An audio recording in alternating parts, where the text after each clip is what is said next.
Professor Emeritus sa farmer din. Galing sa farmer family pala.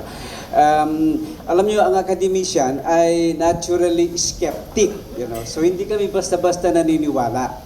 And so I will take the posture of both a supporter of peri-urban and urban agriculture as well as a devil's advocate. And I hope you don't mind. So ang sa akin lang ay gusto kong makita yung buong picture ng urban agriculture, vertical farming.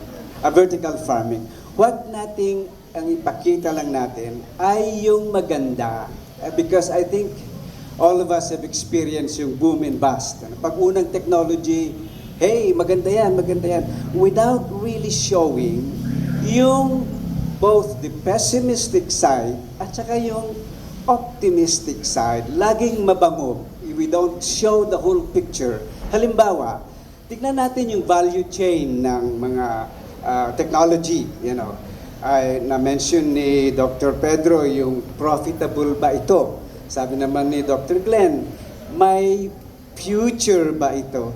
I think my future, if put in the right context, if put in the right place. Ang akin lang, I think ito ay kailangan siguro nating baby steps pala. Baby steps muna tayo. And then, nasabi ni Dr. Pedro na tama naman, if you want to be in business, the bottom line is profitability. Di ba?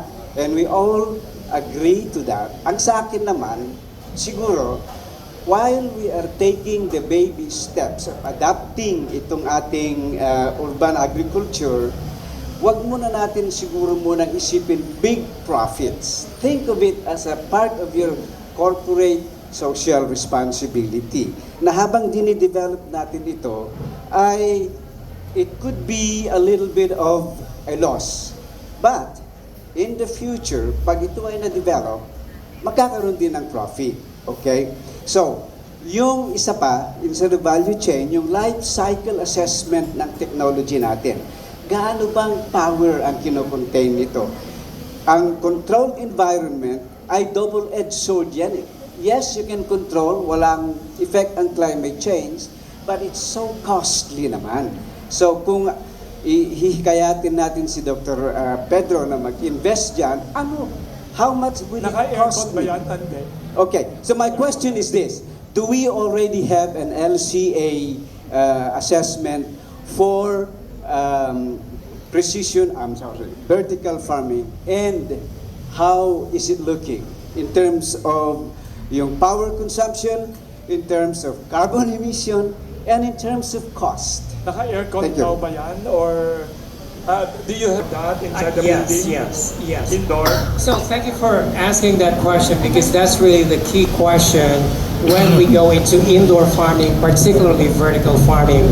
As I mentioned, with vertical farming, the benefits are you save on water, you save on land, you're able to produce at maximum or optimal yield 24/7, 365 days a year, independent of climate, weather, geography, season. But you pay for it in one thing, and that is electricity or energy. Because you control the temperature, you control the lighting, you control the relative humidity. So I would like to thank the Department of Science and Technology through its Balik Scientist program, which I spent at Eastern Visayas State University, where I addressed this directly with my colleagues over at EBSU. And so we designed architectures of modular vertical farms that are using locally available materials. And so that saved tremendously in terms of costing of the materials. Because if you buy a shipping container, it's still expensive for regular farmers. But if you design a modular unit using available materials that can be transported in the event of inclement or super typhoons, you save a lot of money on that. Then, in terms of the energy, we also develop a cooling system, because in the Philippines, it's not heating, it's the cooling that is essential. We develop a cooling system that is low cost and is appropriate for the Philippines, based on solar energy, of course, photovoltaics. That would really lower down the energy cost of controlling the environment inside these original growing systems. So we are addressing those. They have done feasibility study, because I'm not an economist. My colleagues at EBSU have done economic analysis, feasibility studies, and it is feasible. And in terms of the life cycle analysis, that's still in progress, but it is being conducted. So thank you.